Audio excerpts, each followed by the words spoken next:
Bonjour les amis, bienvenue dans cette nouvelle vidéo. Les éléphants de Côte d'Ivoire ont remporté le troisième match de cette troisième journée des éliminatoires de la Coupe d'Afrique 2025.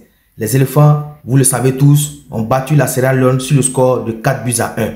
Alors, comme d'habitude, après le match des éléphants, je fais toujours des vidéos pour donner mon point de vue sur le match. Alors, hier, je n'ai pas fait de vidéos, mais ce matin, on va parler des joueurs qui nous ont vraiment séduit lors de ce match. Alors, voici l'image de un ici derrière moi. Alors, ce joueur-là, c'est un lié ivoirien du nom de Traoré Béni. Alors, Traoré Béni, si je peux le dire dans cette vidéo, est vraiment béni. Alors, ce joueur-là, toujours, il est sur le banc de touche. Oui, il commence toujours sur le banc de touche. Je peux même le dire, c'est un très bon joker. Alors, il rentre hier à la 65e minute à la place d'Evan Nguessan, alors que la Côte d'Ivoire menait déjà sur le score de 2-1.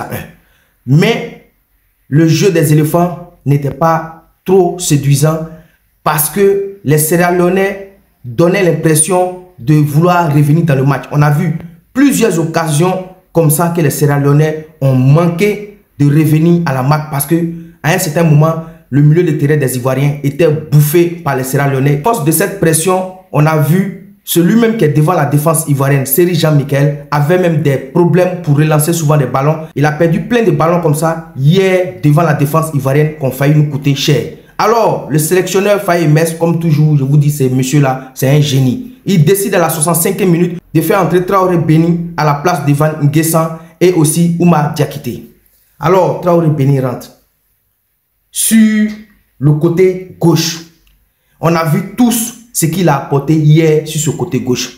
Très percutant, vivoltant comme d'habitude, comme le match précédent. En tout cas, ce jeune-là, il est très bon techniquement. On a vu même, c'est lui grâce à sa rentrée sur son côté gauche. En tout cas, le jeune, comme le dit, il n'a pas peur d'aller affronter le défenseur. Et on a vu hier, grâce à ses dribbles, ses rentrées, il nous a démontré hier que dans cette équipe nationale de Côte d'Ivoire, il a son mot à dire. Et pourquoi pas même un titulaire? Parce que les deux matchs que j'ai regardés, en tout cas ces deux matchs que moi j'ai pu regarder, qu'il a fait, je pense que moi, comme je le dis toujours dans mes vidéos, ce jeune-là, il m'a séduit. Et pour moi-même, pourquoi pas une place de titulaire? Parce qu'il le mérite. Il a montré que il peut apporter un plus à cette équipe nationale de Côte d'Ivoire. Pour moi, voici l'élément déclencheur de la victoire des éléphants hier. C'est vrai, comme je l'ai dit tout à l'heure, la Côte d'Ivoire menait 2-1 avant son entrée. Mais quand il est rentré avec Oumar Diakité, le jeu des éléphants a automatiquement changé et on a vu la suite. La Côte d'Ivoire a remporté ce match sur le score de 4-1.